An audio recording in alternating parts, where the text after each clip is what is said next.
Nous aimerions commencer cet événement par reconnaître que l'AFO est situé sur le territoire non cédé de la nation Anishinaabe-Algonquin, présente en ces lieux depuis des temps immémoriaux.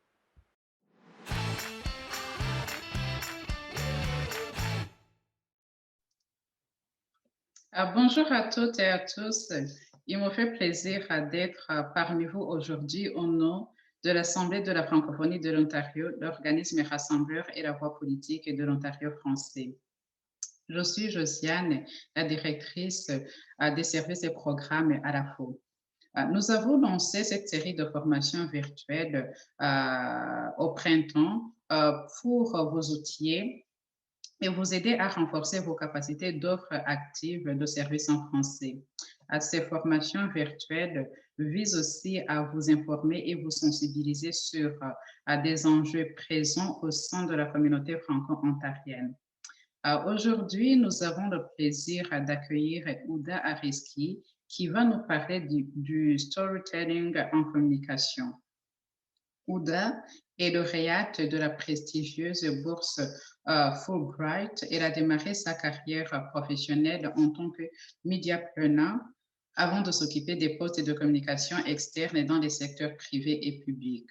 Elle a intégré l'Organisation des Nations Unies en 2013 où elle a développé des partenariats avec des médias et mis en œuvre des campagnes d'information et de sensibilisation pour le Programme des Nations Unies pour le développement et pour ONU Femmes.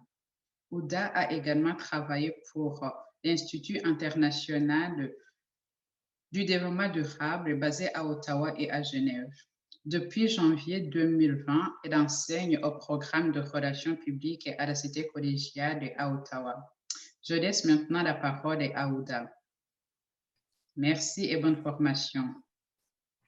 Merci Josiane, merci aux collègues de la FO. Je suis Ouda et je suis très heureuse d'être parmi vous aujourd'hui pour cette petite rencontre, petite formation sur le storytelling que j'espère va pouvoir vous permettre d'ouvrir un petit peu vos horizons, d'aller au-delà d'une communication narrative classique et d'innover, de créer pour une communication plus efficace et plus pertinente pour votre organisme.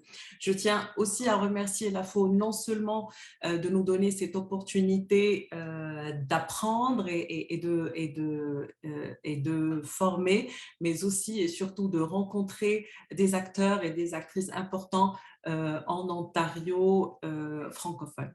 Merci. Et donc, sans plus tarder, je vais partager mon écran pour que l'on commence la séance d'aujourd'hui.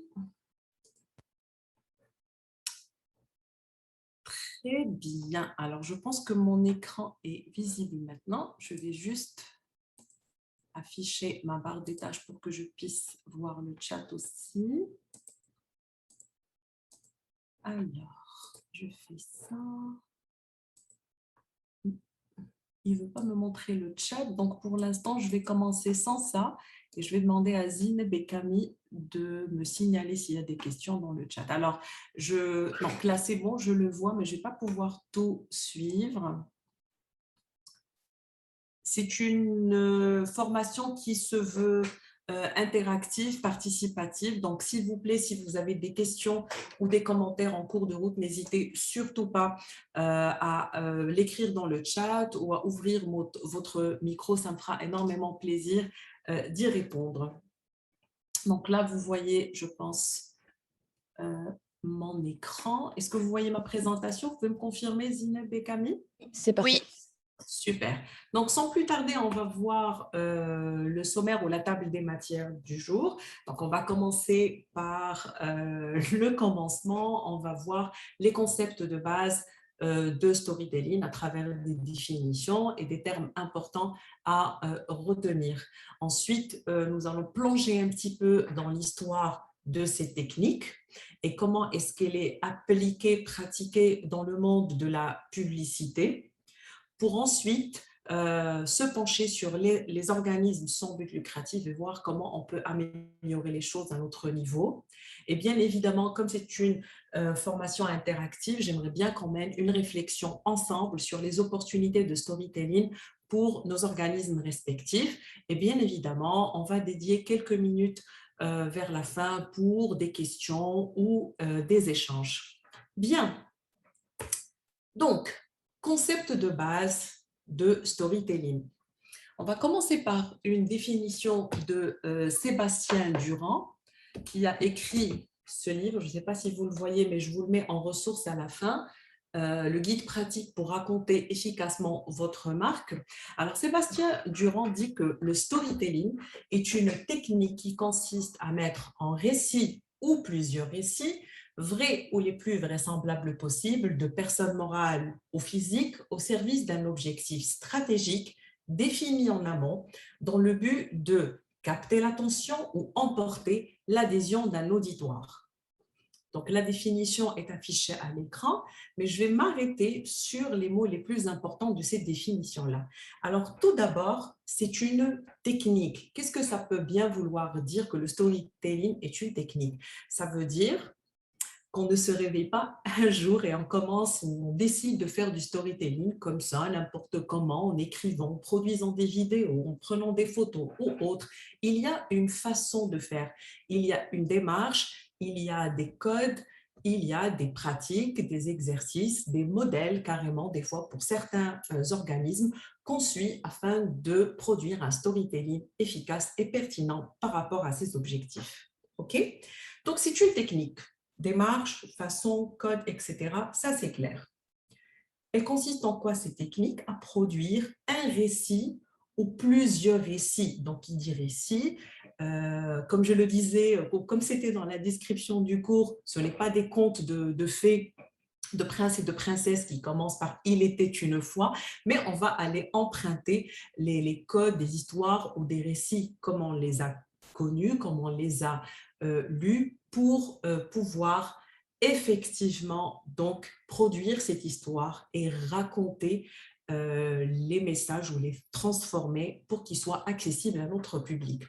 Alors, ces histoires ou ces récits-là, ils doivent être vrais ou les plus vraisemblables possibles. Bon, commençons par les plus vraisemblables possibles. Alors, on met ça ici parce que pour le compte d'entreprises privées qui vendent des produits, je ne sais pas moi, des laptops, des bureaux, des théières, des boissons, des voitures, on va aller utiliser un petit peu les scénarios,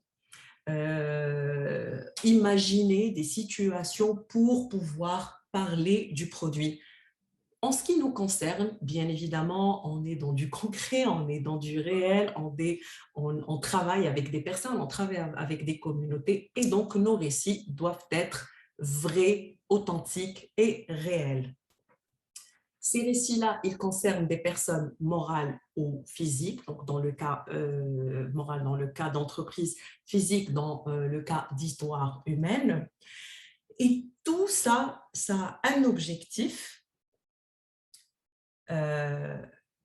bien précis qui est de répondre, de créer le lien avec les objectifs stratégiques de l'entreprise ou de l'organisme en ce qui nous concerne. Donc, je suis sûre qu'au sein de vos organismes respectifs, il y a déjà une stratégie, des objectifs sur du court, moyen et long terme. Et donc, le storytelling va venir s'ajouter à toutes les activités de communication que vous faites déjà au sein de votre organisme afin de les appuyer, afin de les améliorer, de leur donner encore plus de substance et de visibilité. Et bien évidemment, le but du storytelling, c'est de capter l'attention et emporter l'adhésion d'un auditoire. Et je souligne beaucoup emporter l'adhésion d'un auditoire parce que finalement, c'est ce qui compte pour le type de travail, le type d'intervention que l'on fait.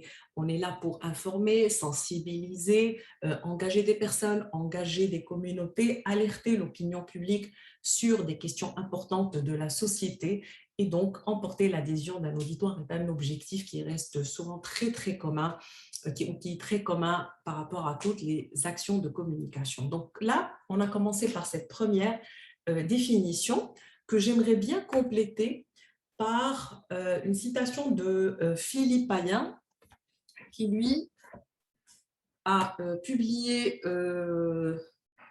Comprendre et exploiter le storytelling, maîtriser la communication narrative. Je vous le mets en lien également à la fin de la présentation. Alors, j'ai bien dit compléter, pourquoi? Parce que Philippe Payen insiste sur le fait que le storytelling n'est pas une mode, c'est pas un sport nouveau, c'est pas un artifice non plus, mais bien la résultante appliquée au management et au marketing. Il intègre et se réfère à des codes narratifs. Rappelez-vous, on l'a vu également dans la définition précédente. Donc, il intègre et se réfère à des codes narratifs tels qu'ils sont utilisés depuis l'aube des relations humaines pour rédiger et diffuser une communication utile.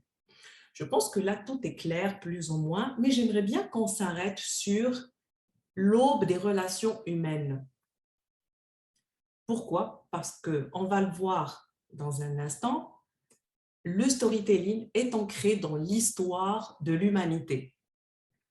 Et c'est là où je vais faire la transition vers l'histoire de ces techniques et on va se rendre compte très, très rapidement que l'humain a toujours manifesté le besoin de s'exprimer sur son vécu, sur son quotidien.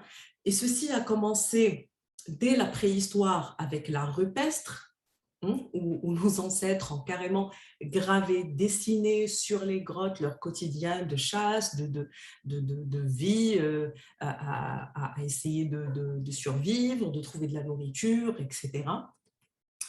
Ça a continué pendant la Grèce, en Grèce antique avec les légendes et les mythes, en Mésopotamie avec les récits épiques dont la célèbre épopée de Gilgamesh.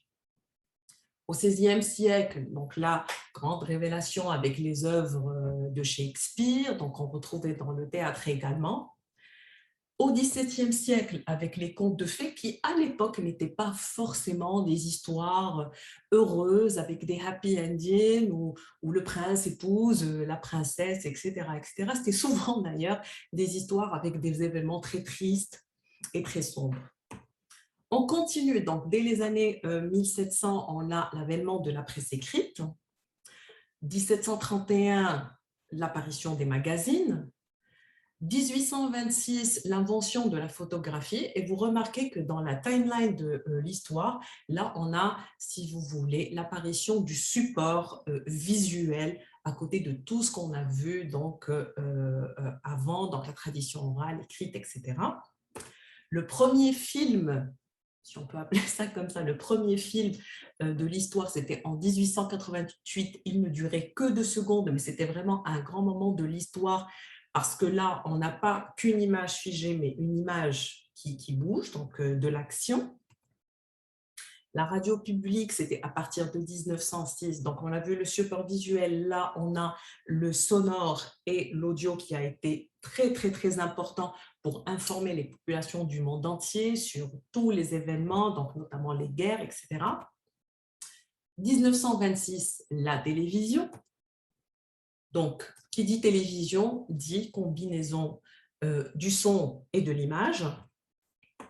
Et cette combinaison de son et d'image va s'ajouter à l'interaction ou l'interactivité pour inventer ou pour faire briller les consoles de jeux qui ont eu un énorme succès et qui continuent à l'avoir jusqu'à aujourd'hui sous différentes formes. Donc là, on n'est plus que devant un écran où on écoute et on regarde, on peut carrément manipuler le déroulement des événements pour faire gagner des points aux personnages du jeu et en fait être un élément ou un acteur de ce jeu-là ou de cette histoire qu'on trouve dans le jeu. Ça, j'aime bien le garder quand même, les années 80 et le clip vidéo, parce qu'en matière de création musicale, on avait quoi? On avait les paroles, la mélodie, mais pendant les années 80, il y a eu un grand dénouement pour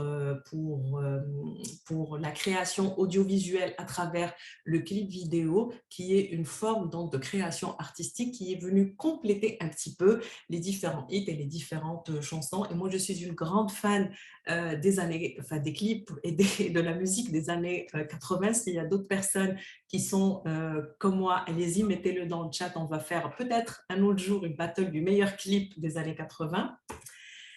Et bien sûr, on arrive au 21e siècle, le siècle digital. Et bien évidemment, là, vous voyez que dans l'icône, il y a la main de l'utilisateur ou de l'utilisatrice parce qu'on est vraiment devenu également producteur un petit peu de contenu parce qu'on ne fait pas que réagir au son, l'image, etc. Mais on intervient également, soit en réagissant, soit en mettant un like, ou soit en se filmant ou en filmant son quotidien ou ses activités ou son travail.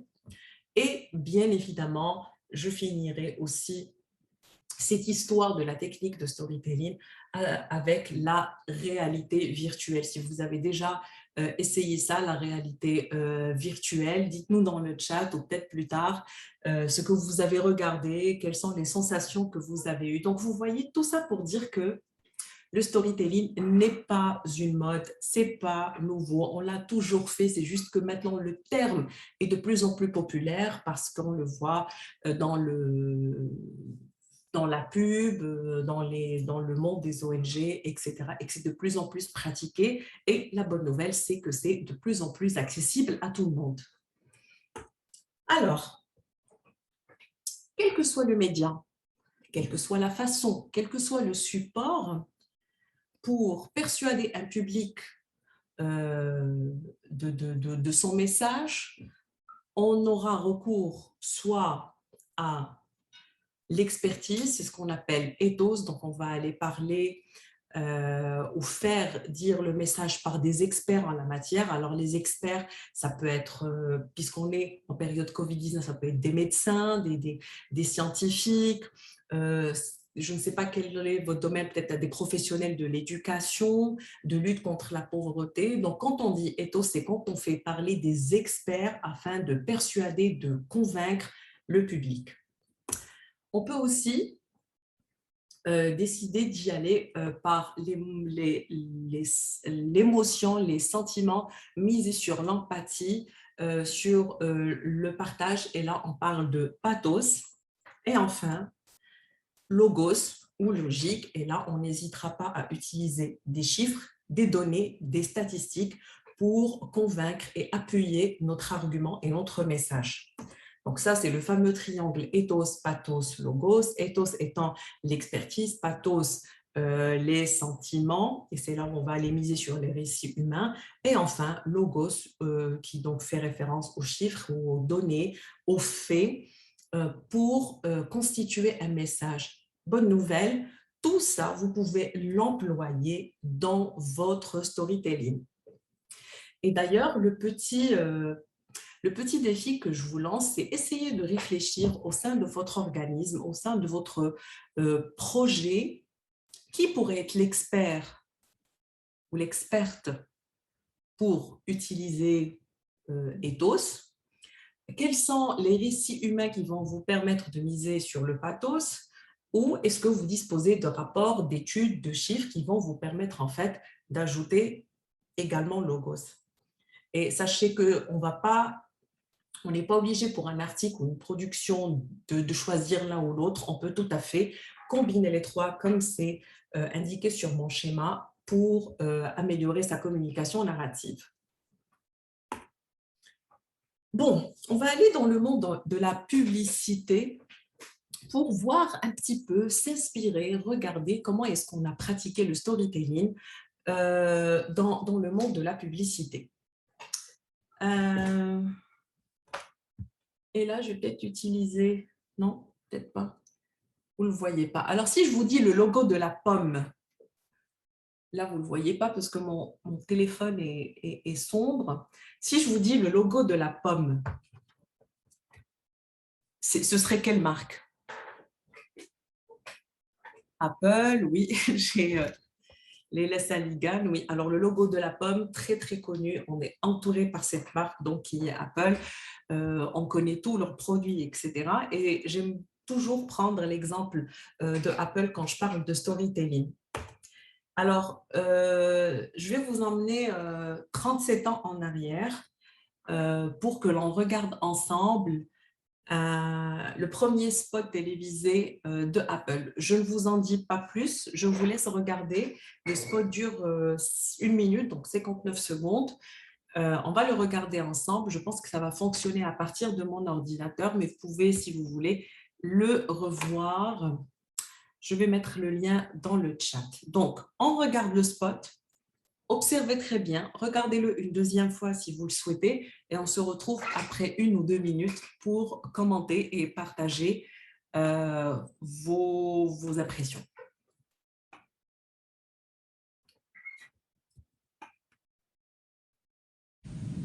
Today we celebrate the first glorious anniversary of the information purification directives. We have created for the first time in all history a garden of pure ideology where each worker may bloom, secure from the pests, obeying contradictory reports. Our unification of the laws is more powerful a weapon than any fleet or army on earth. We are one people, with one will, one resolve, one cause.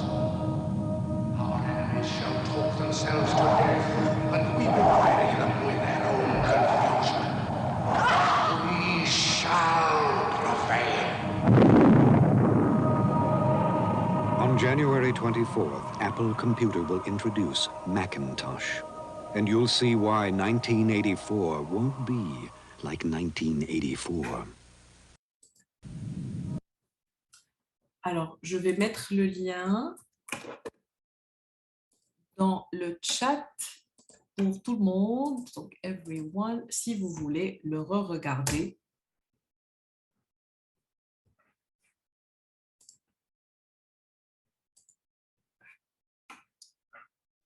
Je vous laisse encore 1 minute si vous souhaitez revoir une deuxième fois le spot. Et je vous attends à micro ouvert pour partager vos impressions.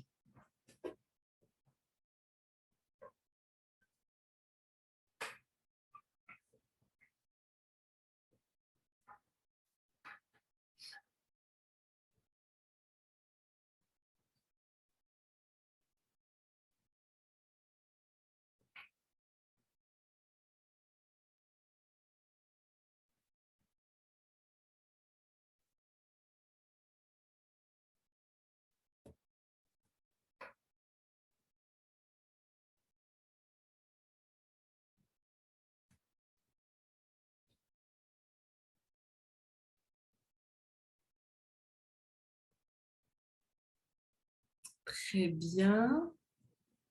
Ça me fait penser à un camp de concentration, oui. Vous pouvez également allumer le micro si vous souhaitez participer de vive voix. Donc, j'ai Constance qui dit, ça me fait penser à un camp de concentration. On nous parle de révolution, absolument. Aurélie. Très bien, donc là, c'est le contenu. C'est la représentation de la scène de Big Brother 1984. Oui, Leïla. Ils font référence à un livre bien connu, aussi 1984, donc le storytelling invoque une autre histoire. Merci Maria et Elena, je vais chercher ce livre, ok. Constance, je n'aime pas ce spot, ok. Très bien. Donc là, on a observé le contenu du spot. Très bien. Donc, à votre avis, pourquoi est-ce que...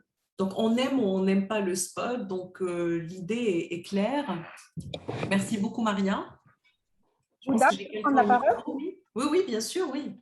Au fait, je pense que dans ce spot-là en particulier, effectivement, ils font référence au roman 1984 qui parle de la révolution, en fait, qui parle du fait qu'à un certain moment en Angleterre, les gens étaient très contrôlés par The Big Brother. Et donc là, il y a la tête, je pense. Enfin, pour eux, je pense que Macintosh elle représente le Macintosh qui vient avec une révolution pour dire aux gens, il faut réfléchir avec votre propre cerveau, ne pas suivre, ne pas aller dans le... C'est comme être innovateur. Donc, elle vient pour casser l'image du Big Brother. Et voilà, donc je pense que c'est ce que Apple a voulu dire. Absolument, absolument, Leïla, merci beaucoup. Donc, oui, alors en termes de code visuel, alors j'ai Taïeb, anticonformisme repris même dans le choix des figurants. Absolument, merci Taïeb. Donc là, on est dans un univers de cinéma presque hollywoodien, code visuel en effet. Je m'y serais prise autrement. Très bien, merci Constance. Alors là, quand la scène ou quand le spot démarre, on a un univers très sombre avec la couleur grise très dominante. On a plusieurs personnes habillées pareil, agissant pareil, marchant sur le même rythme, etc., qui subissent en fait... on peut le dire, qui subissent du lavage de cerveau en regardant dans la même direction un grand écran qui leur répète les mêmes messages encore et encore. On se sent dans un univers contrôlé, dans un univers où on n'a pas vraiment le droit, comme le disait Leïla tout à l'heure, de réfléchir différent, etc. Et là, on a soudain la lumière qui arrive avec cette athlète qui a beaucoup plus d'énergie, qui a une démarche beaucoup plus active, contrairement au personnage qu'on a vu avant, et qui vient, donc qui rentre dans ce couloir avec toute la lumière qui va l'entourer. Et petite référence aux Jeux Olympiques qui ont cours en ce moment, qui va avoir une attitude donc active où elle va prendre, où elle va faire ou effectuer un lancer du marteau pour casser cet écran afin de casser tout ce lavage de cerveau qui est en train qui est en train de prendre place et un petit peu sauver ces personnes qui en sont victimes. Et ce n'est qu'à la fin du spot qu'on te dit, eh ben, en fait, il y a un nouveau produit, un nouvel ordinateur qui arrive sur le marché le 24 janvier. Et en fait, ce produit ou cet ordinateur est tellement innovant, il est tellement chouette, il est tellement bien qu'en fait, vous aurez l'impression que 1984 n'est plus ce qu'elle était supposée être. Et c'est là où on se dit, waouh, tout ça, en fait, pour dire qu'il y a un nouveau produit, un nouvel ordinateur sur le marché. Et clairement, déjà en 1984, au lieu d'une démarche classique de la part de Apple où ils vont parler du produit, ses avantages, son prix, la qualité qu'il apporte, etc., parce que c'est ce qu'on fait dans le marketing et dans la publicité, on a préféré créer tout un univers en 59 secondes et y inviter le public. Et c'est là où on se rend compte de l'intérêt du storytelling. C'est parce qu'on ne voulait pas juste vendre le Macintosh ou annoncer que le Macintosh était disponible à partir d'une certaine date sur le marché.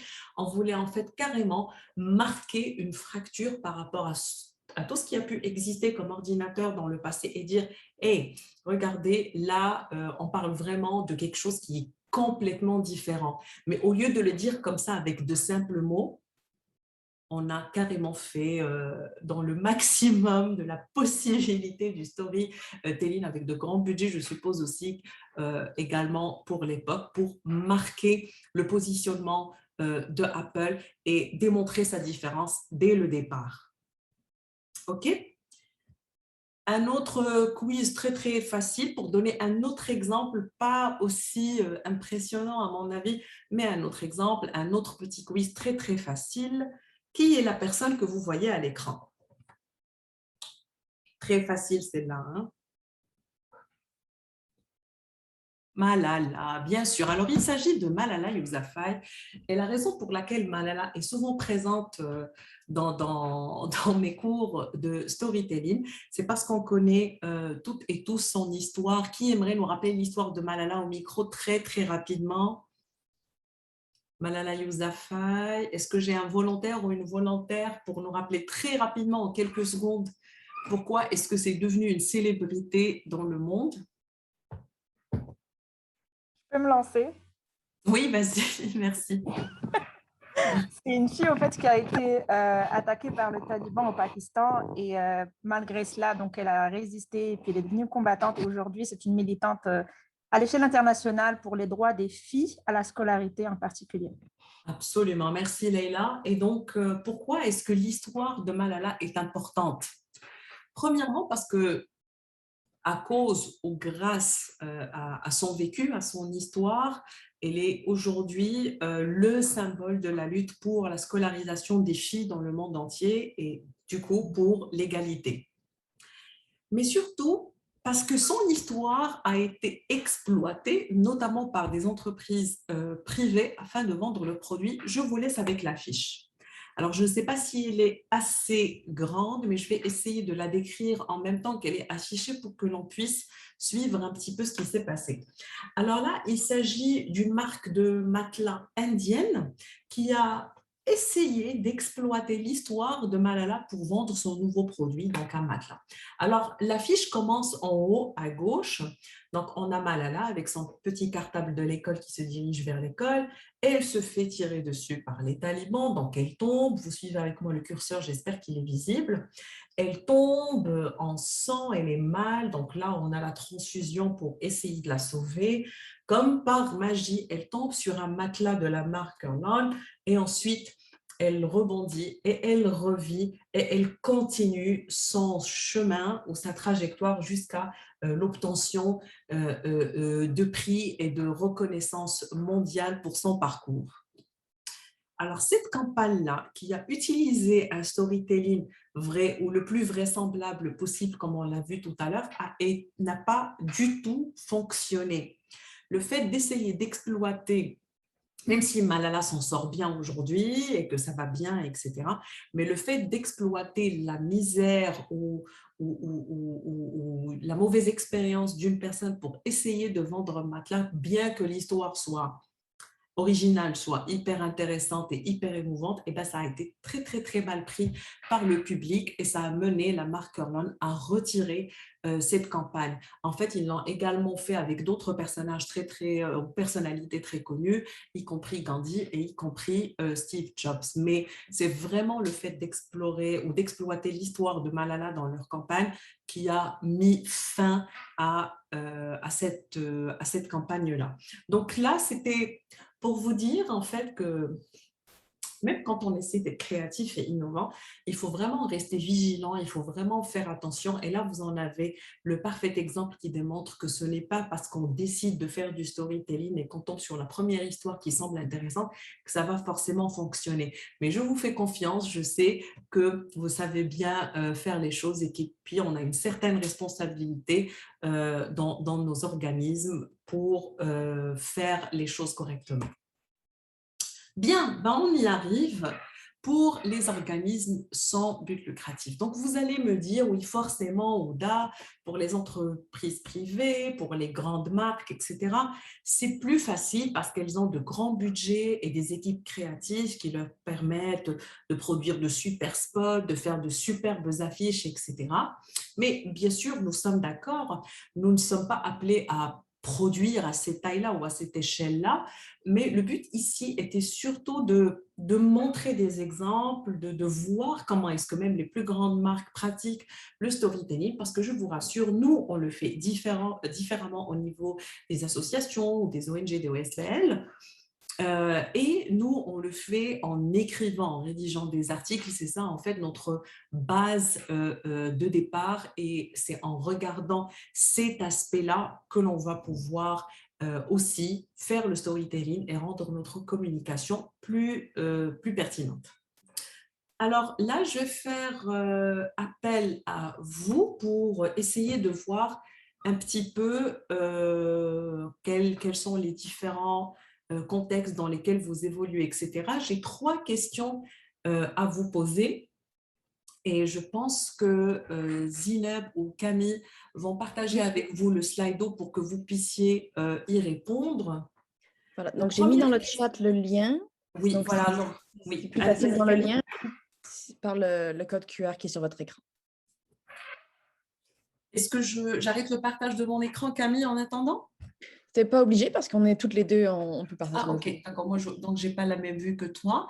La première question est, quel est le domaine d'intervention de votre organisme? Donc, s'il vous plaît, au-delà du nom de votre organisme, sur quoi vous intervenez concrètement? Est-ce que c'est l'éducation, l'employabilité, la lutte contre la vulnérabilité, la lutte contre la violence? Très bien. Donc, vous avez, si vous voulez, le lien pour le Slido. Comme ça, on voit les réponses de tout le Ouda, est-ce monde. que tu vois les réponses? Alors, j'essaie de trouver ton écran aussi. Si c'est plus simple, tu peux arrêter de partager ton écran, ça va arriver sur le mien. Mais... Ok, d'accord, on fait comme ça. Oui, je pense que c'est plus... Ah oui, super, ok.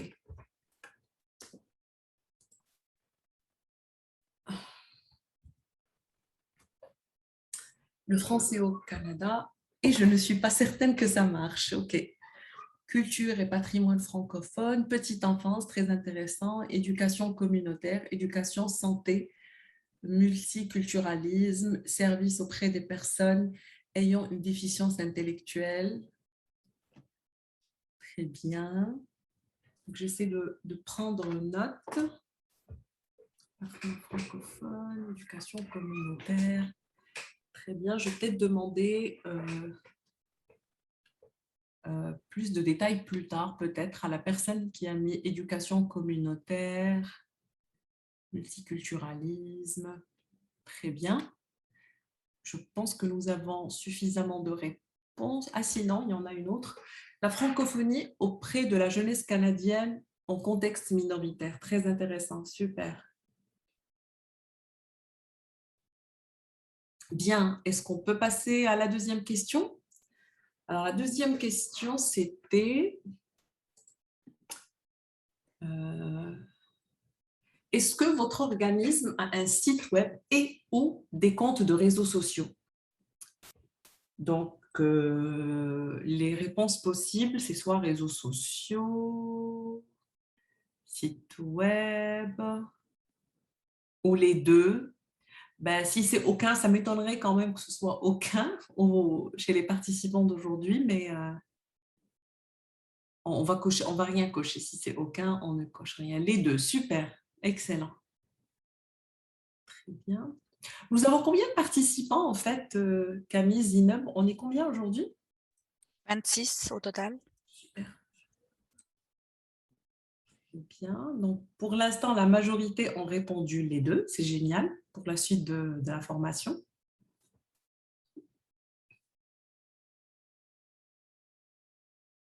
Très bien. Excellent. Donc, la majorité, c'est les deux. On passe à la troisième question alors. Êtes-vous appelé à proposer ou rédiger du contenu pour le compte de votre organisme? Donc, si c'est vous qui rédigez, oui, super. Ou sinon, si vous n'êtes pas le ou la responsable direct de la production ou la rédaction de contenu, est-ce que vous êtes en mesure au moins d'en proposer à vos collègues qui se chargent de la communication?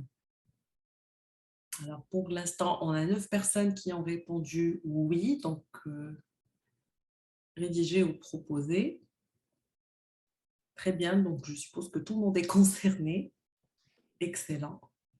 Et la raison pour cette question est qu'en fait, finalement, quand on parle de communication narrative ou communication de façon globale ou de storytelling, ce ne sont pas uniquement les responsables ou les gestionnaires de communication qui peuvent identifier des opportunités de storytelling. C'est tout le monde, c'est toute la boîte, les chargés de programme, etc. Très bien, donc je retiens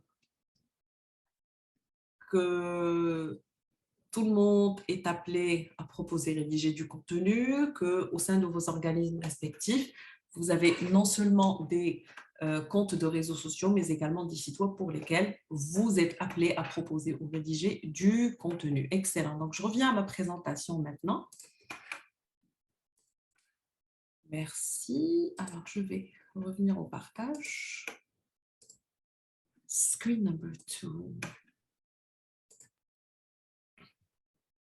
C'est bon, donc je pense qu'on est revenu à ma présentation. J'essaie juste de retrouver le chat. Comme ça, s'il y a des choses, je ne me les rate pas. Très bien, merci beaucoup. Bien. Donc, pardon. Très bien.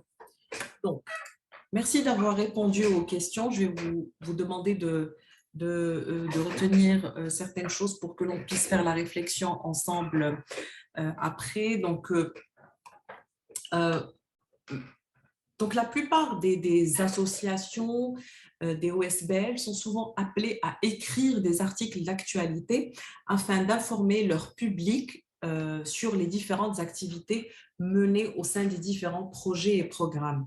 En termes de public, et comme vous le voyez dans le titre public, c'est avec un S, c'est au pluriel, car vous vous adressez souvent, non seulement, vous ne vous adressez pas à une seule cible, mais vous vous adressez à des participants, des bénéficiaires de programmes, des partenaires de mise en œuvre, peut-être même des médias, et aussi et surtout des donateurs. Dans le milieu associatif, on n'écrit pas uniquement pour être présent et simplement informer de ces activités, mais nos objectifs vont aller au-delà du simple fait d'informer, parce qu'on va également sensibiliser, persuader, démontrer que notre approche porte ses fruits aux différentes problématiques, notamment celles que vous avez citées, mais aussi et surtout, on écrit pour engager de nouveaux partenaires, de nouveaux acteurs et pourquoi pas trouver de nouveaux donateurs afin de garantir la continuité de nos projets et de nos activités. Donc, il faut toujours garder ça, bien sûr, c'est l'un des principales, des bases principales de la communication. Il ne faut jamais perdre de vue ses objectifs et son public, et on l'a vu d'ailleurs dès la première définition. Donc, pour la rédaction de vos articles, il y a la façon classique de faire, mais il y a également la façon un petit peu, on va dire, plus moderne, plus adaptée au web, et qui va nous permettre d'améliorer d'améliorer la façon dont on fait les choses. Donc, dans un article écrit de façon classique, on va commencer par une introduction, on va faire un développement pour donner les détails, le contexte, etc., etc. Et enfin, nous allons terminer par une conclusion dans laquelle on va soit résumer ce qui a été dit dans le développement, ou bien donner une indication sur les étapes ou les événements qui vont suivre. Donc, c'est la façon dont on écrivait, je suppose, au secondaire, très schématique, d'une façon très hiérarchique, mais qui, malheureusement, ne fonctionne plus très bien aujourd'hui. Pourquoi? Parce qu'avec les médias en ligne, on l'a vu tout à l'heure, c'est le siècle digital, les gens n'ont pas autant de temps pour tout lire, aller dans les détails, etc. Et il faut vraiment écrire efficace, écrire essentiel, parce que le temps de lecture, de toutes les façons, sur le web est très court, il a beaucoup diminué. Et là, on est vraiment en concurrence entre les différents articles, entre les différents contenus, et on essaie le plus possible de se faire une place au milieu de toute cette masse énorme d'informations pour que l'on puisse attirer ces lecteurs-là et maintenir leur attention, ne serait-ce que pour 1 ou 2 minutes. Donc, c'est quoi la solution? Comment on va faire? Eh bien, commencer par une accroche. Donner l'essentiel de l'information dès le début. Okay? On ne fait pas attendre les gens, on ne fait pas dans le mystère, on ne fait pas dans le suspense, on donne l'essentiel de l'information. Vous allez me dire, mais qu'est-ce que je vais dire après? Eh bien, après, dans le corps du texte, vous allez développer le propos, donner plus de contenu, plus de background, plus d'histoire ou d'historique plutôt, des témoignages, etc. On va voir. Et à la fin, vous faites un rappel du contexte D'accord? Et vous pouvez carrément ajouter des détails supplémentaires. Donc, vous voyez que le volet numéro 1 sur lequel vous pouvez intervenir, c'est la structure. Au lieu d'une introduction, développement, conclusion, vous faites accroche ou vous donnez l'essentiel, vous développez dans le corps du texte et vous finissez par un petit rappel, etc. Donc, première intervention pour améliorer vos articles est au niveau de la structure. Deuxième volet, c'est le contenu. Okay, donc là, on a vu comment structurer les choses. Et d'ailleurs, ça me rappelle que ces techniques, on l'appelle la pyramide inversée. Je vais revenir rapidement. C'est la pyramide inversée. Je vais vous ajouter un lien à la fin si vous voulez en savoir plus sur ces techniques qui est issue du journalisme en fait et qui permet au lecteur d'avoir le plus important de l'information dès le début. Donc maintenant, on va voir le contenu. Maintenant qu'on connaît cette structure inversée de l'article, qu'est-ce qu'on va bien pouvoir mettre dedans? Encore une fois, je vous fais le classique à gauche de l'écran et le web ou l'écriture pour le web à droite de l'écran. Alors, dans le classique, qu'est-ce qu'on va faire? On va rappeler le cadre du programme dans lequel on met en œuvre les activités. On va rappeler les objectifs, le financement. Donc, qui dit financement, c'est combien d'argent on a dans ce programme et qui le finance. Est-ce que c'est le gouvernement? Est-ce que ce sont des donateurs privés, des entreprises, etc. On va parler des réalisations à date et on va éventuellement, si on veut bien faire, ajouter des citations de représentants ou de représentants des institutions officielles intervenant dans ce programme-là. Donc, oui, c'est pas mal, c'est bien, ça contient toute l'info. Mais si on veut vraiment employer le storytelling, voici comment est-ce qu'on peut améliorer les choses. Choisissez une réalisation phare, ok? Une belle réalisation qui a été atteinte dans votre programme. Si vous en avez plusieurs, tant mieux. Ne les mettez pas, par contre, toutes dans le même article. Mettez l'accent sur une réalisation et puis si vous en avez d'autres, ben ça vous fait plus d'articles, c'est encore mieux, ok? Décrivez son impact. Pourquoi est-ce que cette action, cette activité, ce projet est important? Il est important parce qu'il a eu un impact sur la vie des gens. Je vois dans le chat que Taïeb m'a dit qu'on peut aussi avoir un call to action pour la fin. Oui, tout à fait. Et je pense même qu'on va le voir à la fin. Et je vous demande, Taïeb, de garder cette idée encore une fois pour la réflexion tout à l'heure. On pourra l'utiliser pour l'exercice qu'on va faire ensemble. Donc, on choisit une réalisation phare. On décrit son impact et on n'oublie jamais de mettre le lien avec les objectifs stratégiques du départ, parce qu'il faut bien que cette activité ou cette action prenne place dans le cadre d'un programme ou d'un projet. Donc, il faut quand même mettre ce lien et le démontrer pour dire que c'est tout à fait en cohérence avec les principes du programme. Très, très important, le récit d'une personne clé. On est quand même dans le storytelling. Donc, si on n'a pas le récit d'une personne ou un groupe de personnes qui ont soit bénéficié de ce programme, ou participé, ou même conçu ce programme, on perd en fait tout l'intérêt du storytelling. L'article perd. Donc, il faut en fait un témoignage ou carrément une personne qui raconte dans ses propres mots le projet ou l'activité du début jusqu'à la fin. Et puis, on l'a vu tout à l'heure, ethos, pathos, logos, n'hésitez pas à utiliser des chiffres qui vont venir appuyer votre argumentaire, soutenir votre message pour démontrer la situation d'avant versus la situation d'après. Parce que dans nos domaines d'intervention, que ce soit l'éducation, que ce soit la culture, que ce soit la lutte contre la vulnérabilité, les personnes à mobilité réduite ou autre chose, il faut quand même démontrer dans vos articles quelle était la situation de départ ou la problématique à laquelle on s'attaquait et comment est-ce que ce programme a réussi à changer la vie des gens. Donc, tout ça, ce sont les ingrédients de votre article qui vont vous permettre de faire un article plus intéressant pour vos lecteurs et vos lectrices. Donc ça, c'était le deuxième volet qui était le contenu. Troisième volet qui pourra vous aider à améliorer votre storytelling, ben, c'est l'aspect visuel des photos. OK. Alors, classiquement, nous, on organise beaucoup de conférences, beaucoup de réunions, beaucoup de formations, etc. Mais on va quand même essayer d'éviter les photos de salles de réunion, de conférences, de panels, groupes de participants, etc. Alors, si vous êtes vraiment obligé de le faire, il y a des petites techniques sans que vous soyez un photographe professionnel qui vont vous permettre d'avoir des photos un petit peu plus intéressantes. Donc, parmi ces techniques-là, bon, loin de moi l'idée de donner un cours sur la photographie, ce n'est pas mon domaine.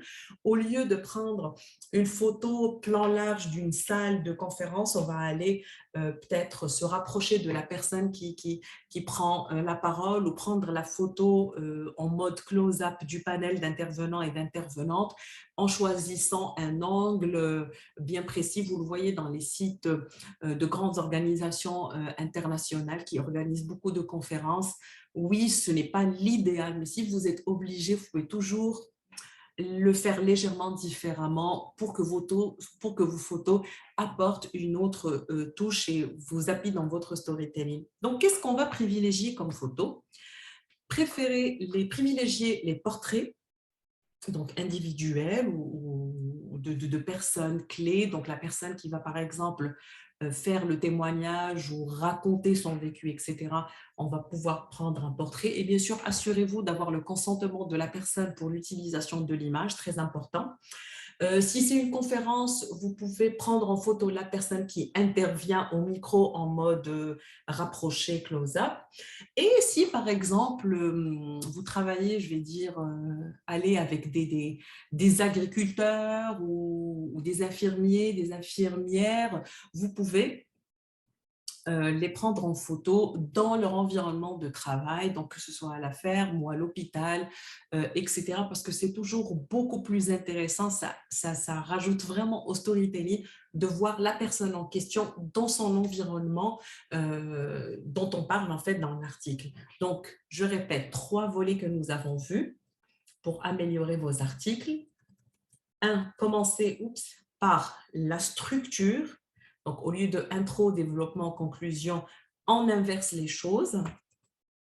Le contenu, on ne va pas répéter la même chose que ce qu'on a dans les fiches projets ou dans la rubrique introduction du site web, etc. On améliore les choses, on va chercher les témoignages, on va chercher les histoires de vie, etc. Et finalement, l'aspect visuel ou les supports visuels, donc à travers les photos. Voici les 3 volets qui vous permettent un petit peu de commencer à faire ou à écrire de meilleurs articles. Vous pouvez même faire l'exercice en allant peut-être réviser des articles que vous avez déjà. OK? Bien sûr, je vous rappelle que s'il y a des questions, vous pouvez toujours les poser dans le chat ou allumer votre micro. Bien, je crois que le temps passe vite. Alors, bon, regardons des exemples peut-être, comme ça c'est un petit peu plus parlant. J'ai inventé un article de toute pièce qui pour moi reprend un petit peu les codes d'une rédaction classique qui n'est pas vraiment très attirante pour le lecteur d'aujourd'hui. Je vais vous le lire et ensuite on pourra le regarder ensemble. Alors, donc c'est un article que j'ai inventé de toutes pièces. Et ce n'est pas un article complet, c'est juste le schéma d'un article. Dans le cadre du programme de renforcement de capacité du personnel des centres d'écoute des victimes de violences, l'association XYZ a organisé du 20 au 27 juillet une série d'ateliers de formation visant à accompagner, on va dire, le personnel des centres d'écoute à fournir de meilleurs services aux victimes de violences. Point. Donc ça, c'était mon introduction. On passe au développement. Initié en 2017 grâce à un financement du gouvernement, ce programme est composé de 3 axes d'intervention. Le premier axe, Deuxième axe, on explique le deuxième axe. Troisième axe d'intervention, on peut l'exposer aussi. Et voilà, première partie du développement finie. Depuis son démarrage, le programme a permis de former 126 membres. Un guide a également été publié et distribué au profit de tous les organismes participants.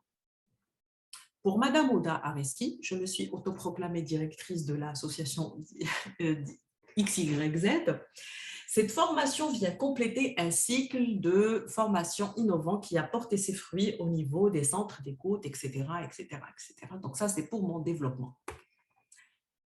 Et pour ma conclusion, j'ai choisi d'écrire « Le prochain cycle d'ateliers aura lieu en septembre 2021 et un appel à participation a été publié sur le site de l'association XYZ.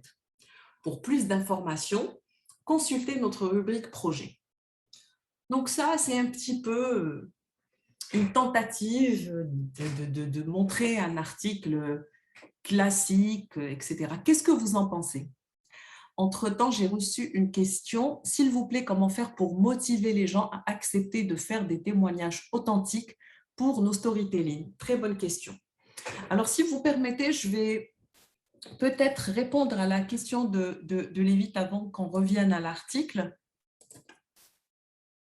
Merci Lévite pour cette question, très très intéressante parce que les gens ne sont pas effectivement toujours encouragés à participer. Moi, je pense qu'il faut, si vous n'avez pas assez d'articles à montrer aux personnes qui vous intéressent pour participation, commencez d'abord par en rédiger avec, par exemple, des collègues. On a tout à l'heure dit qu'on peut faire intervenir soit des experts ou soit des participants, etc. Commencez par vos collègues. Vous pouvez, par exemple, inviter un ou une collègue à témoigner ou à écrire comment est-ce qu'un projet dont ils étaient responsables a réussi à atteindre ou dépasser les objectifs et comment est-ce que ce programme-là a amélioré la vie des gens, etc. Et puis, bien sûr, vous pouvez mettre la photo du collègue en tant qu'expert et n'oubliez pas que cette personne doit quand même s'exprimer non seulement en tant qu'experte ou en tant que responsable du programme, mais dire comment est-ce qu'elle a été personnellement impliquée dans ce programme et pourquoi est-ce que c'est important pour elle, autant que personne et ensuite autant que programme.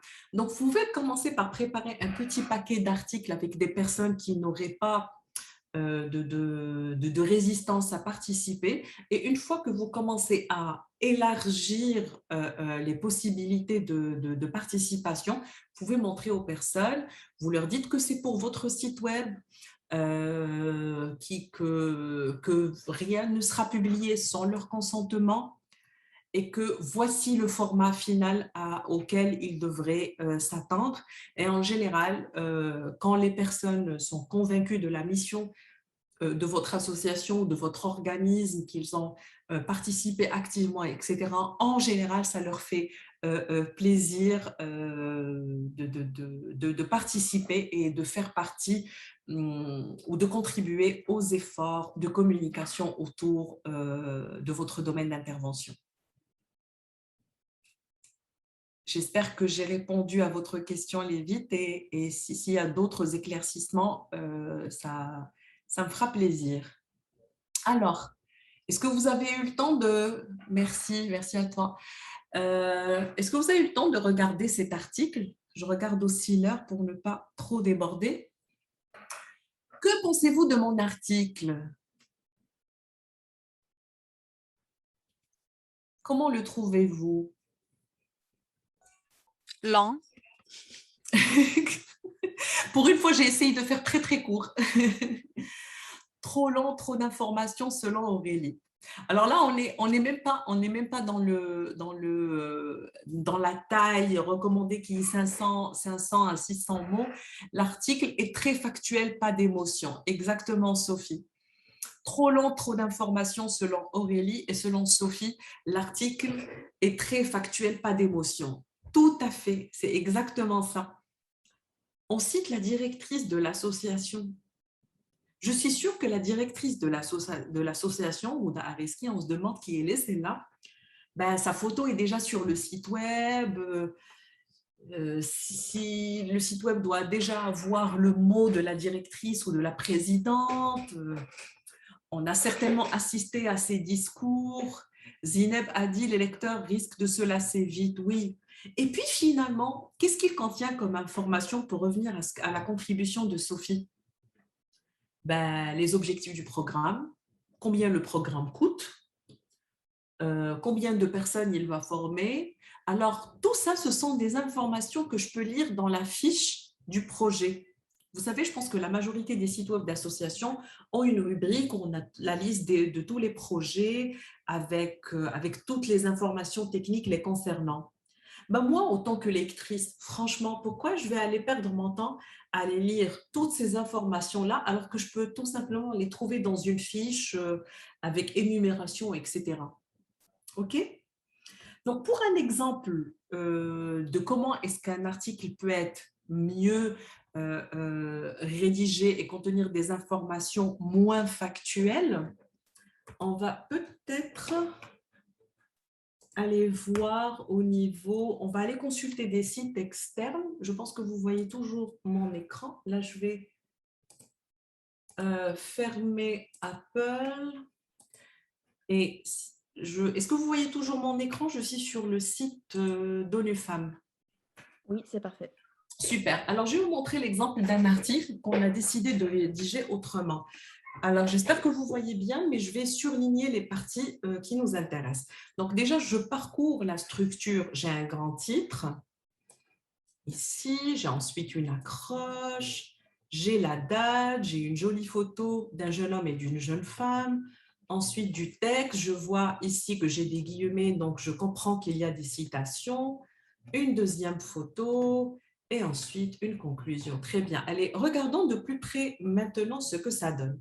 Alors, regardons ici. Caravane Ito contre le mariage des mineurs. La 16e édition bat les records et touche plus de 26 000 personnes des provinces de Youssoufia, Safi et Essaouira. Donc ça se passe au Maroc, vous l'aurez deviné. Alors déjà, dans le titre, j'ai pratiquement toutes les informations. J'ai quoi? Ben, j'ai qui? C'est la caravane Ito contre le mariage des mineurs. Quoi? Ben, une 16e édition qui bat les records et qui touche tant de personnes. J'ai le où, qui est donc les provinces citées. Le quand, c'est ici, c'est la date, on l'a ici. Et le comment, c'est ce qu'on va découvrir au sein du texte. Donc, vous voyez que dès le départ, on sait de quoi il s'agit. Et si la personne décide de lire plus et de connaître les détails, elle n'a qu'à continuer. Là, j'ai mon accroche. Donc, j'ai les noms des personnes qu'on voit à la photo. On fait le lien très, très rapidement. Donc, Khawlat Ashfini, 25 ans, et Mohamed Ousliman, 35 ans, sont bénévoles de la Fondation Ito, connue pour ses caravanes sociales dans les zones rurales les plus enclavées. Avec des dizaines d'autres volontaires, ils sillonnent les villages marocains depuis 12 et 7 ans respectivement, avec un seul objectif, sensibiliser les familles rurales contre le mariage des mineurs. Bien, donc j'ai déjà deux personnalités ou deux personnes clés qui vont en fait constituer le fil conducteur de ma story, de mon histoire et porter en fait les messages principaux de l'article. Donc la photo, les jantes, portrait très très simple. Un portrait, ils ne sont pas en activité, ça c'est certain, mais c'est un portrait très simple dans un village marocain et on devine que c'est là où la caravane a eu lieu.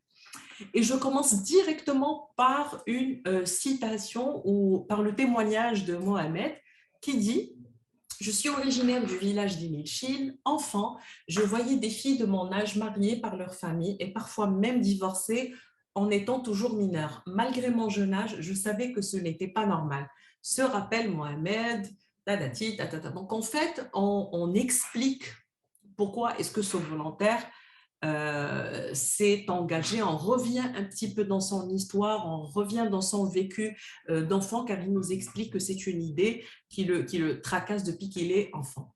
Ensuite, je donne du contexte, je dis sur la caravane Ito, quand est-ce que ça a été lancé, etc.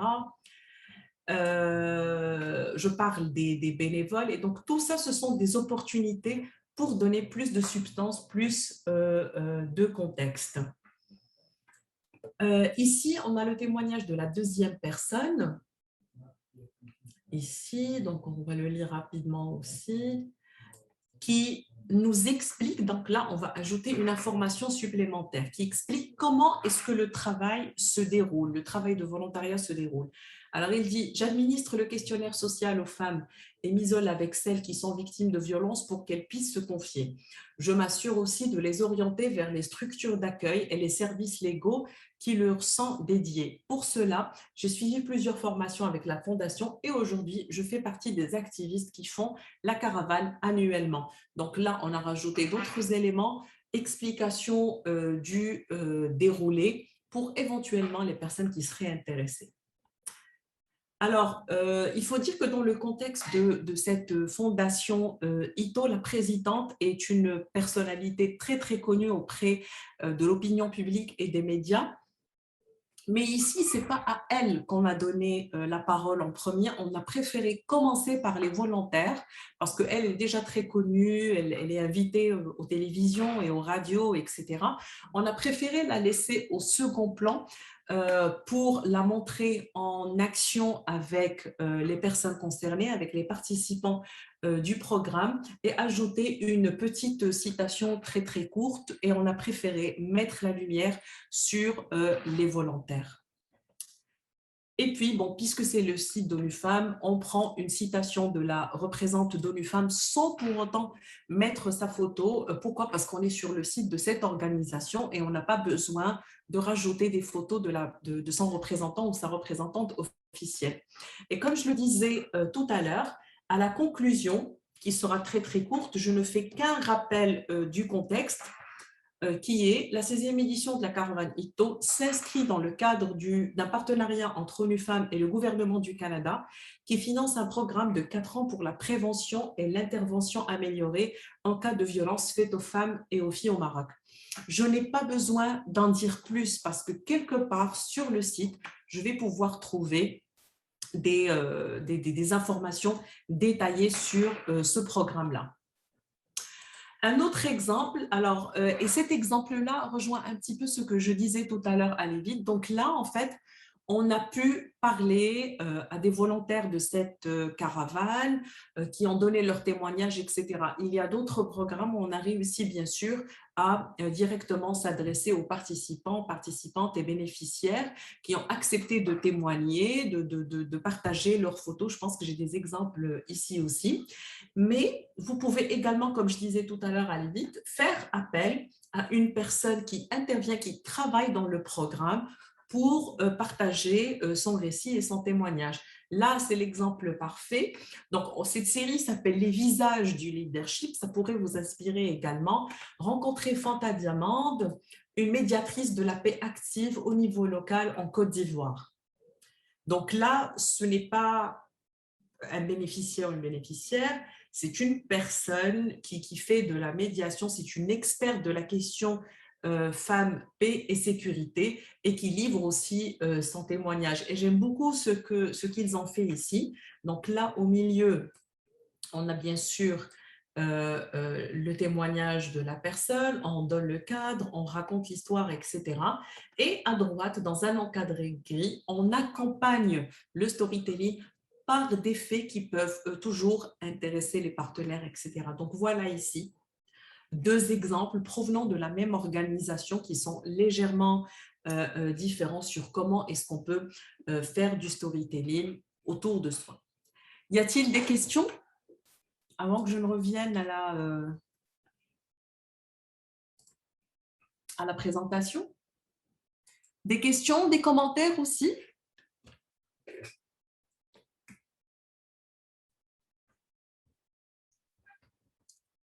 Merci Constance.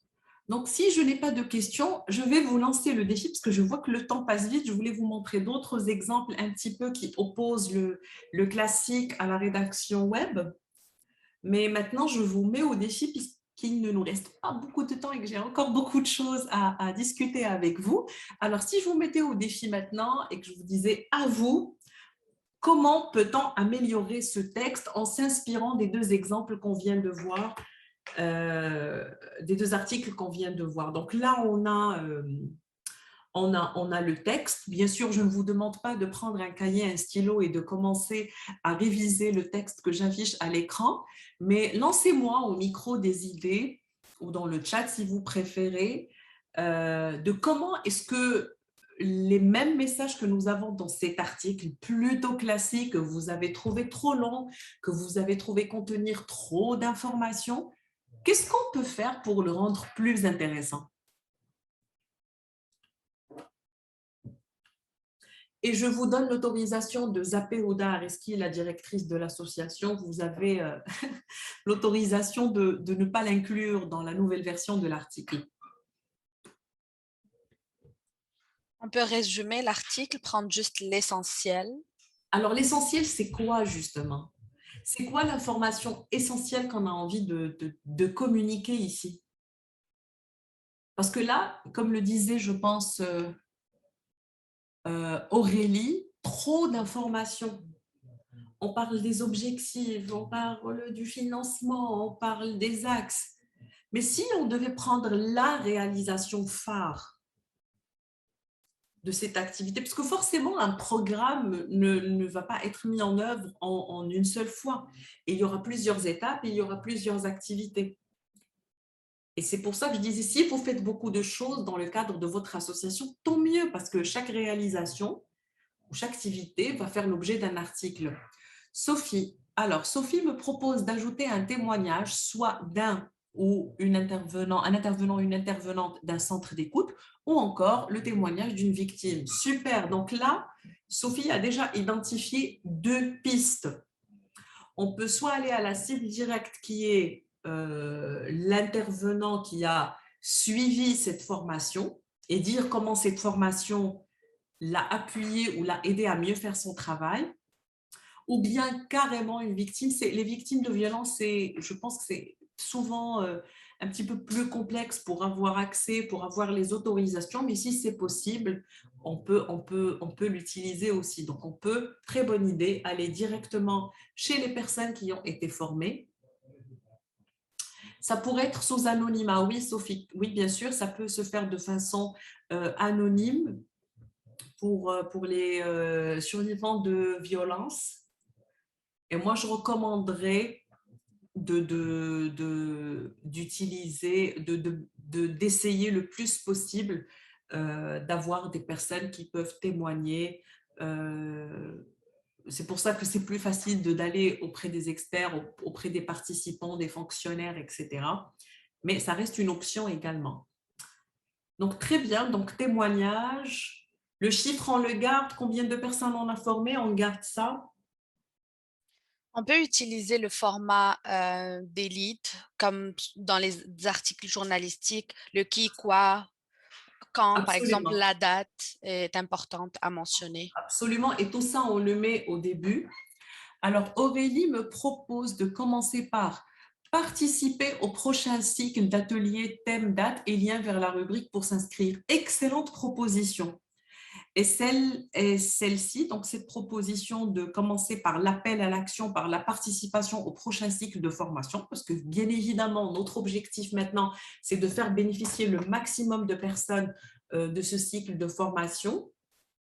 Donc, ta proposition, Aurélie, votre proposition, Aurélie, pardon, rejoint celle de Taïeb tout à l'heure, où il proposait de faire des appels à l'action. Oui, très, très intelligente proposition. Pourquoi? Parce qu'on profite du fait de faire un article sur l'expérience réussie des personnes qui ont été formées par l'association XYZ pour persuader, convaincre d'autres personnes de venir s'inscrire et de venir participer. Et c'est pour ça qu'on disait tout à l'heure qu'il faut avoir les publics en vue, mais également nos objectifs. Quel est notre objectif? C'est de faire participer le maximum. Eh bien, on profite de notre article, on profite de notre storytelling, on en fait un pour encourager le maximum de personnes. Et c'est là où le témoignage des personnes qui ont déjà été formées vont nous aider. C'est exactement ce qu'on a fait dans l'article de la caravane contre le mariage des mineurs. On a fait parler les volontaires des raisons pour lesquelles ils sont volontaires dans cette fondation, comment ils font, quelle est leur expérience, quel est leur vécu, pour peut-être éventuellement avoir d'autres volontaires dans d'autres régions. Merci beaucoup pour vos propositions. Alors maintenant, je sais que d'après le sondage qu'on a fait tout à l'heure, vos organismes ont une présence sur les réseaux sociaux. Tant mieux, parce que maintenant, on va rapidement voir comment est-ce qu'on peut décliner son storytelling pour les réseaux sociaux. Alors, avant de se pencher là-dessus, j'aimerais juste souligner qu'il est très, très important d'avoir un calendrier de production, de publication pour les réseaux sociaux. Et je pense que vous l'avez vu dans d'autres formations proposées par la FO, mais c'est également le cas pour vos articles. Vous pouvez en fait étaler les activités de tous les programmes de votre organisme sur l'année et commencer déjà à identifier quels sont les événements, quelles sont les actions qui seraient parfaites pour un bel article. Et ça vous donne également du temps pour identifier les personnes qui pourraient soit rédiger une première version ou soit livrer un témoignage. Donc, le calendrier s'applique sur les deux. Et le fait d'avoir de bons articles déjà rédigés, déjà prêts, vous donne également beaucoup de matière pour vos réseaux sociaux. Donc là, on va encore une fois voir des exemples avant-après. Donc, les réseaux sociaux pour les OSBL, c'est très intéressant parce que c'est une belle source d'inspiration quand vous allez voir les comptes d'autres organismes, etc. Ça peut vous donner des idées non seulement pour vos publications, mais également pour vos articles, pour votre site web.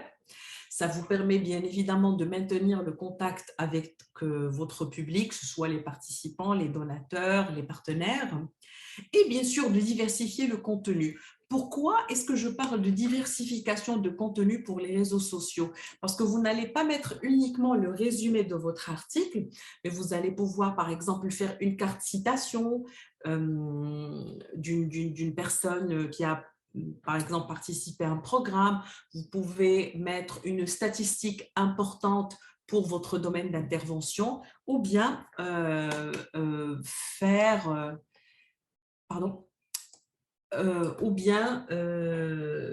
mettre une belle photo d'une activité que vous avez organisée avec un petit contexte en texte qui reprend un petit peu les moments phares de cette activité-là. Bien. Alors, petit exemple, disons que vous êtes responsable ou que vous participez à la campagne des 16 jours d'activisme contre la violence basée sur le genre. Donc, ça, c'est un exemple d'une publication sur un compte d'un réseau social. Vous mettez le logo de la campagne et vous pouvez dire « Nous lançons la campagne des hashtags 16 jours ce lundi devant le Parlement. Venez nombreux et orangez le monde. » Bien sûr, on va imaginer que les gens vous suivent déjà, qu'ils savent quelle est cette campagne, etc. Donc là, je vous ai mis directement dans le bain. Donc là, ça répond à l'objectif. On sait qu'est-ce qui se passe, quand, pourquoi, etc. Mais pour employer le storytelling, même dans les réseaux sociaux, vous pouvez par exemple faire ça. Mettre une photo et dire « En 2018, vous étiez plus de 400 personnes à lancer les 16 jours d'activisme contre la violence. Cette année, battez le record et orangez le monde. » Donc, vous voyez ici, au lieu d'aller directement à l'appel à l'action et d'inviter les gens à venir nombreux devant le Parlement lundi pour lancer les 16 jours d'activisme contre la violence, j'ai employé un petit peu les techniques de storytelling pour raconter l'événement de l'année d'avant et dire qu'on a été nombreux. On raconte aussi via le visuel parce qu'on voit qu'il y a énormément de personnes qui portent le t-shirt orange, qui ont des pancartes et ça a l'air d'avoir été un événement réussi. Et donc, en employant ces éléments de storytelling, ma publication sur les réseaux sociaux devient plus attractive, plus intéressante et plus à même de convaincre les personnes de se rendre lundi devant le Parlement. Un autre exemple, donc je reviens aux formations parce que je sais qu'on en fait beaucoup dans nos organismes. Donc, disons que vous avez fait une formation et là, vous êtes en train de dire ou d'informer votre public sur les réseaux sociaux. Donc, photos, comme on ne les aime plus, hein, on est d'accord, dans une salle de formation, Et là, votre tweet ou votre publication, c'est dans le cadre de la campagne contre la violence. Nous avons organisé une formation sur les médias et la lutte contre les stéréotypes sexistes au profit de 38 journalistes. OK, l'information est là, on les voit et on a le lien de l'article pour aller cliquer et lire les détails.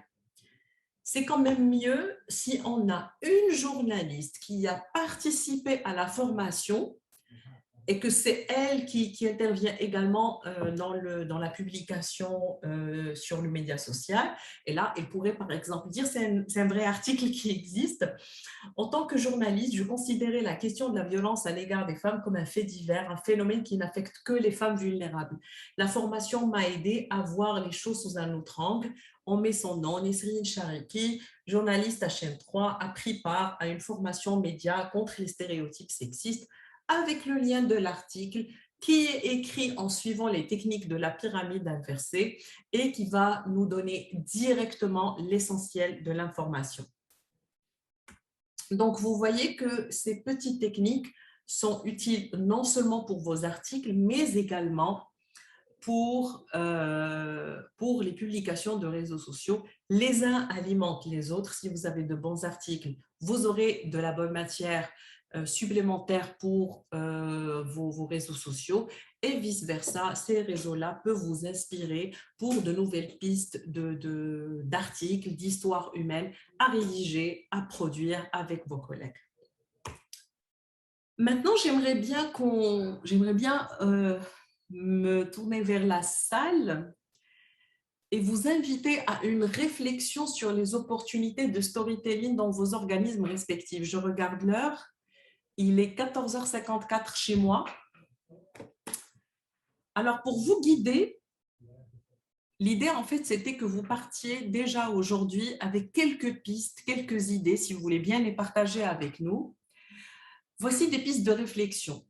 Quels sont les principaux messages que vous voudriez communiquer sur l'activité de votre organisme, donc que ce soit les personnes qui sont dans le multiculturalisme ou la francophonie, ou l'éducation, quelles sont les réalisations phares? Quelle est l'activité dont vous êtes très fier et qui a eu un grand impact et que vous voudriez mettre en lumière?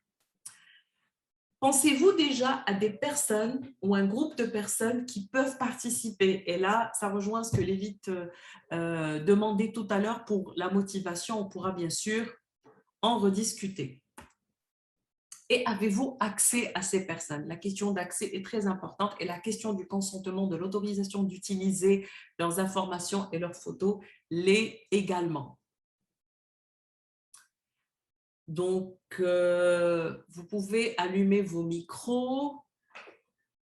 Est-ce que vous avez des pistes, des idées que vous voulez partager, que vous voulez discuter? Je sais que j'ai pris beaucoup de temps, mais si on a encore 3-4 minutes. Oui, Oda, on a quelques minutes pour prendre les questions. Excellent. Et je serais curieuse d'entendre nos collègues, par exemple, qui sont dans le multiculturalisme. Ah, là, j'affiche.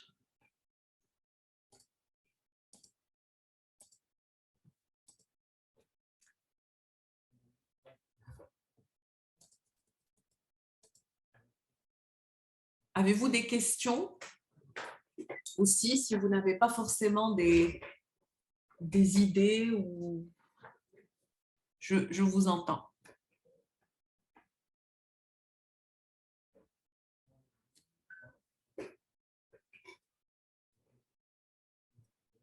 Juste un petit rappel aux participants, vous pouvez allumer votre micro directement et poser vos questions à Ouda ou sinon les écrire sur le chat.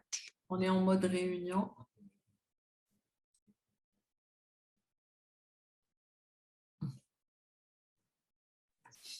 On a un groupe silencieux aujourd'hui, Ouda. Un groupe silencieux, c'est le mois d'août, hein, je ne vous en veux pas.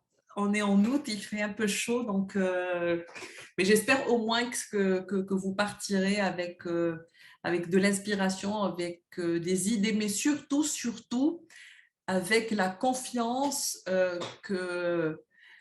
que l'on peut vraiment le faire. Ça, je vous parle d'une expérience personnelle et je vous rassure que de toutes les façons, la rédaction, c'est un exercice de pratique. On le fait une première fois, une deuxième fois. N'hésitez pas à vous faire relire aussi par vos collègues, faire réviser vos idées, etc. Ayez confiance, et c'est vraiment chouette quand on arrive à produire ces histoires et à vraiment exprimer tout l'intérêt de nos programmes et de nos interventions. Ça devient vraiment très chouette. J'ai, je pense, une main levée. Je ne sais pas si vous la voyez. Lévite, Oui, bonjour. Bonjour Ouda, et merci pour la belle présentation. Merci. Je pense que nous sommes en train de la digérer parce que c'est c'est un J'espère que ce n'était outil. pas trop lourd, hein? Non. C'est relativement nouveau, surtout d'aborder la communication organisationnelle Oui. sous cet angle-là. Vraiment, ma question pour toi serait tu l'as un peu mentionné dans ta dernière phrase, pour les organismes émergents, les organismes de nos communautés Oui, qui n'ont pas souvent beaucoup de ressources, est-ce absolument. que tu penses que s'engager sur cette voie-là est, est possible? Oui, j'imagine. Est-ce que c'est facile? Est-ce qu'en le faisant, avec le temps, on gagne en expertise, en expérience? Quel est ton vécu par rapport aux organismes émergents qui n'ont pas énormément de ressources pour le faire? Ben, c'est exactement la raison pour laquelle on forme non seulement les responsables et les gestionnaires de communication sur ces techniques-là, parce que même les personnes qui ont pratiqué ou travaillé dans la communication pendant des années continuent à se former, continuent à s'améliorer, mais dans beaucoup d'organismes, on forme également les personnes qui sont au niveau des programmes et au niveau de l'administration à rédiger des petits articles sur les activités. Et la question du budget ou des ressources est très, très importante et merci de l'avoir mentionné. C'est exactement pour ça que l'on fait ce genre de formation et que l'on parle beaucoup de storytelling, de réseaux sociaux. J'ai vu que l'AFO a offert une formation sur la rédaction inclusive, sur le marketing digital, sur la stratégie de réseaux sociaux. Et je pense que le point commun entre toutes ces formations-là, c'est que justement, au niveau des associations, on n'a pas les budgets des grandes marques internationales qui, eux, ont une personne ou des personnes qui écrivent, d'autres, une équipe qui produit que de la vidéo, une autre qui ne produit que la photo. C'est justement parce qu'on a des ressources très, très limitées que nous sommes appelés à nous améliorer, à acquérir de nouvelles compétences. Et puis, c'est chouette aussi, à titre individuel et personnel, de pouvoir aussi se développer, grandir avec son organisme et mieux parler de ce que l'on fait. Donc, moi, j'encourage tout le monde à ne pas avoir peur, à ne pas être timide, de faire un premier draft, un premier brouillon, le faire réviser, le donner à une personne qui écrit peut-être mieux, demander l'avis des autres, le comparer au contenu que l'on voit peut-être dans d'autres organismes qui sont plus grands et qui parlent bien, qui communiquent bien sur leurs activités. Donc, c'est ça, c'est exactement ça la raison pour laquelle ce genre de formation existe, c'est pour que tout le monde puisse contribuer à une meilleure communication de son organisme. Merci beaucoup, Ouda. Je suis très content d'avoir participé à cette belle formation. Vous êtes le bienvenu, merci. Je vois que Constance a dit il faut continuer à réfléchir sur ce modèle et le pratiquer. Oui, vous avez dit le mot magique, Constance. Pratique, pratique, pratique. Et ça, je vous le garantis, sur la base de ma propre expérience, on n'est pas expert dès le premier jour. Hein. On pratique, on s'exerce, on révise. Puisqu'on est dans un milieu francophone et qu'on parle beaucoup de francophonie aujourd'hui, il est clair que nos voisins américains le font beaucoup plus, peut-être beaucoup mieux. On le fait, je pense, plus souvent en anglais, mais il n'y a absolument aucune raison pour ne pas le faire dans d'autres langues, en français. Toutes les ressources sont là. Et d'ailleurs, en parlant de ressources, et je continue à recevoir vos questions, j'ai inclus dans le PowerPoint une vidéo sur la pyramide inversée qui est très, très chouette, très simple. C'est une vidéo de 5 minutes qui vous explique en fait comment mieux écrire un article en suivant ces techniques et qui vous fait aussi le petit avant-après de comparaison. Et puis, en ce qui concerne les livres, les deux auteurs que j'ai cités au début de la présentation, vous avez celui de Sébastien Durand et de Philippe Agnin, donc le storytelling guide pratique pour raconter efficacement votre marque et comprendre et exploiter le storytelling. S'il n'y a pas d'autres questions, je vais juste faire une petite conclusion rapide pour rappeler les principales idées que nous avons vues ensemble aujourd'hui. Travailler sur la structure, pyramide inversée. N'oubliez pas le contenu, de le diversifier, d'aller chercher au-delà de ce que vous avez l'habitude de mettre. Privilégiez les récits humains, posez les questions autour de vous, soyez curieux, allez à la recherche de l'information. Ne négligez pas l'aspect visuel. Une belle photo portrait toute simple peut vraiment changer les choses sur votre site. Soyez curieux, hein, demandez à vos collègues, demandez aux participants, regardez ce qui se passe. Et l'ouverture d'esprit, c'est aussi très, très important pour faire des choses nouvelles et les faire différemment et efficacement. C'était tout pour moi. J'espère que cette formation vous a permis de commencer au moins à explorer de nouvelles idées pour la communication narrative de votre entreprise.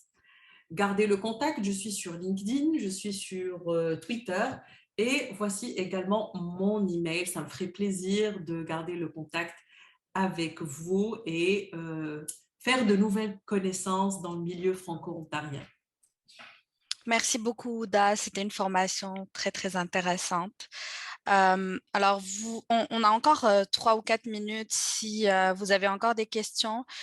Puis, je voudrais également demander aux participants de répondre au sondage de l'AFO. Donc, j'ai déjà mis le lien sur le chat, je vais remettre. On a besoin de vos commentaires pour s'améliorer. Donc, s'il vous plaît, répondez au sondage. Je vais également partager mon écran pour ceux qui veulent scanner le code QR. Entre-temps, je remercie Faiza Abdellaoui pour ses